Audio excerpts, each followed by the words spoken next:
नमस्कार, India 24/7 live TV देख रहे हैं आप। माफिया मुख्तार अंसारी का दबदबा अभी कम नहीं हुआ है। शायद वो अब भी जेल की दीवारों के पीछे रहकर काफी कुछ कर सकता है। इसीलिए इलाहाबाद हाई कोर्ट ने उसके गैंग को देश का सबसे खूंखार आपराधिक गिरोह तक कह दिया। मुख्तार अंसारी की दहशत 4 दशक चली आ रही है।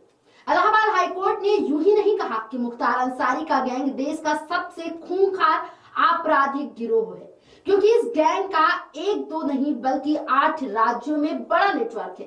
फिर चाहे वह मुंबई हो, गुजरात हो, पंजाब हो, हरियाणा, राजस्थान, बिहार, दिल्ली और एमपी हो, कई बड़ी वारदात में उसके खिलाफ सबूत भी मिले और वह बरी होता गया।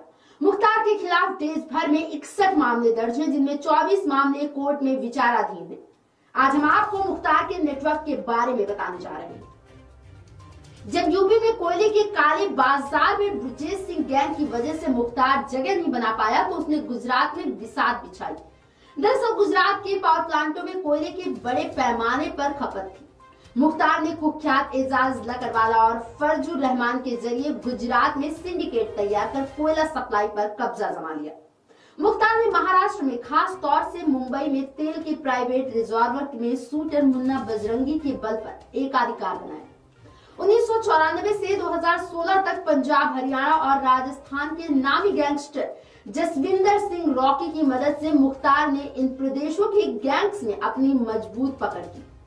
वाराणसी के नंदकिशोर रुंगटा अपहरण व हत्याकांड में मुख्तार के साथ रॉकी सह अभियुक्त था। पुलिस सूत्रों के मुताबिक जब तक रॉकी जिंदा रहा, तब तक पंजाब के शूटर्स का यूपी में और यूपी के शूटर्स का पंजाब, हरियाणा व राजस्थान में जमकर इस्तेमाल हुआ। 2016 में रॉकी की हत्या हुई तो 5 संदिग्धों के नाम सामने आए। ये सभी एक एक करके मर गए।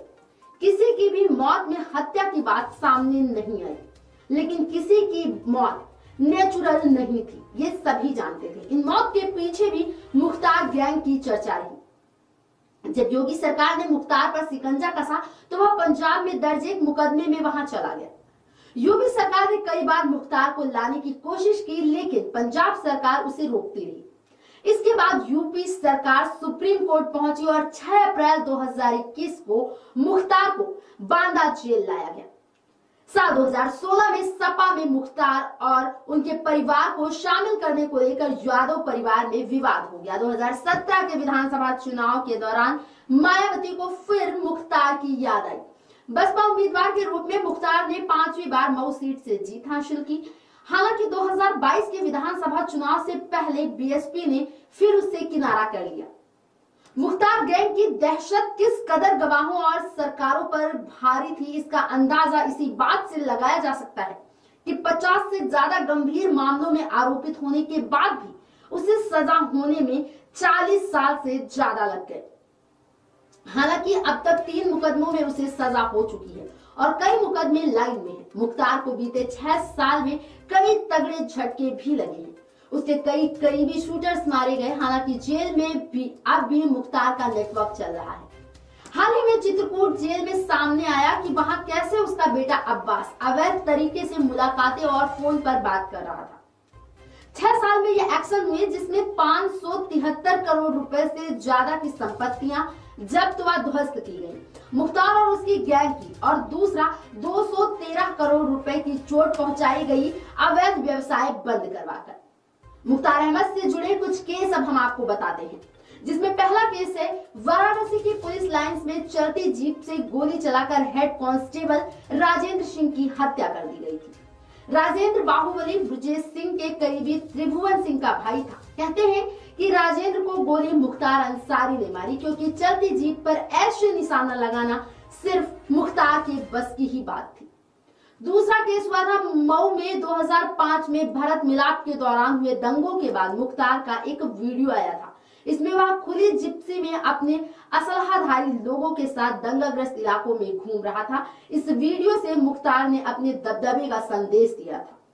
वहीं तीसरा केस अब आपको बताते हैं। 2005 में सैकड़ों राउंड फायरिंग कर बीजेपी विधायक कृष्णानंद राय समेत 7 लोगों की हत्या कर दी गई थी। हत्याकांड में मुख्तार का नाम सामने आया था। सीबीआई ने मामले की जांच की, लेकिन मुख्तार समेत अन्य आरोपित भी बरी हो गए। यह साबित ही नहीं हो सका कि विधायक की हत्या किसने और क्यों करवाई थी और कैसे करवाई थी। मुख्तार अंसारी पर कई आपराधिक मुकदमे दर्ज है। देश का सबसे बड़ा, सबसे खूंखार आपराधिक गैंग मुख्तार अंसारी का गैंग है। ये टिप्पणी इलाहाबाद हाई कोर्ट ने की है। जब वो हत्या के मामले में मुख्तार गैंग के सदस्य की जमानत अर्जी पर सुनवाई कर रहा था, उस दौरान ये टिप्पणी इलाहाबाद हाई कोर्ट ने की। इसके साथ ही हाई कोर्ट ने हत्या के आरोपित रामू मल्लाह को जमानत देने से साफ मना कर दिया। हाईकोर्ट के जस्टिस दिनेश कुमार सिंह की खंडपीठ रामू मल्लाह की जमानत अर्जी पर सुनवाई कर रही थी। रामू मल्लाह की जमानत अर्जी खारिज करते हुए हाईकोर्ट ने कहा कि ऐसे अपराधी को जेल से बाहर जाने की अनुमति दी जाएगी तो वह निश्चित रूप से गवाहों को प्रभावित करने का काम करेगा और गवाहों का निष्पक्ष और सच्चा बयान संभव नहीं हो पाएगा। सरकार ने रामू मल्लाह की जमानत अर्जी का विरोध किया था और कहा कि वो मुख्तार गैंग का सदस्य है और उसके खिलाफ गंभीर धाराओं में 8 से ज्यादा मुकदमे दर्ज है। एक सरकारी वकील ने कोर्ट को बताया कि रामू मल्लाह के खिलाफ हत्या, आर्म्स एक्ट सहित गंभीर धाराओं में गाजीपुर कोतवाली में 6 और मऊ के दक्षिण टोला थाने में मुकदमे दर्ज है। रामू ने मऊ के दक्षिण टोला थाने में दर्ज हत्या के मुकदमे को लेकर जमानत अर्जी दाखिल की थी। इस पर हाई कोर्ट ने मुख्तार गैंग का सदस्य और आपराधिक इतिहास के आधार पर रामू की जमानत अर्जी को खारिज कर दिया। इस पर हाई कोर्ट ने कहा कि वर्तमान मामलों में रामू मल्लाह के अलावा मुख्तार अंसारी सहित कई अन्य लोग आरोपित हैं। रामू जैसे खूंखार अपराधी के खिलाफ जाकर कोई भी गवाही नहीं देगा।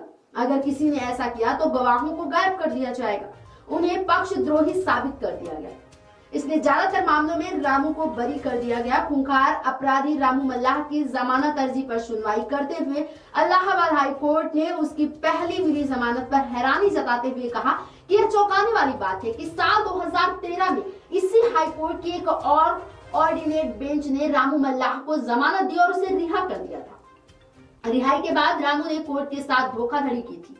मुकदमे के दौरान वो फरार हो गया और जमानत आवेदन पर अपना पता गलत दिया था। इसके अलावा ग्राम प्रधान का जाली प्रमाण पत्र भी पेश किया गया था। पूर्वांचल का माफिया डॉन मुख्तार अंसारी काफी सालों से जेल में बंद है। अपराध के साथ यूपी की राजनीति में भी मुख्तार दशकों तक छाया था। एक जमाने में यूपी की राजनीति में मुख्तार और उसके परिवार का डंका बजता था। मऊ से लगातार 5 बार विधायक रहने के बाद साल 2022 के विधानसभा चुनाव में उसने खुद की जगह अपने बेटे अब्बास अंसारी को चुनावी मैदान में खड़ा किया, जिसने जीत हासिल की थी। राज्य के विभिन्न कोर्ट में हत्या की कोशिश, दंगे भड़काने, साजिश रचने, धमकी देने, संपत्ति पर कब्जा करने, धोखाधड़ी और सरकारी काम में बाधा पहुंचाने जैसे कई केस मुख्तार के खिलाफ दर्ज है। वहीं विधायक बनने के बाद मुख्तार का बेटा अब्बास भी जेल में बंद है। मुख्तार का पारिवारिक काफी ज्यादा नामी और रसूखदार रहा है। उसके खानदान के लोगों की सियासत में भी अच्छी खासी पैठ रही है। मुख्तार के परिवार के लोग बड़े बड़े पदों पर रहे। मुख्तार के दादा डॉक्टर मुख्तार अहमद अंसारी स्वतंत्रता संग्राम आंदोलन के दौरान 1926 से 1927 में इंडियन नेशनल कांग्रेस के अध्यक्ष भी रहे और महात्मा गांधी के सबसे करीबी माने जाते थे। मुख्तार के नाना ब्रिगेडियर उस्मान थे, जो महावीर चक्र विजेता थे। भारत के पूर्व उपराष्ट्रपति हामिद अंसारी भी मुख्तार अंसारी के चाचा हैं।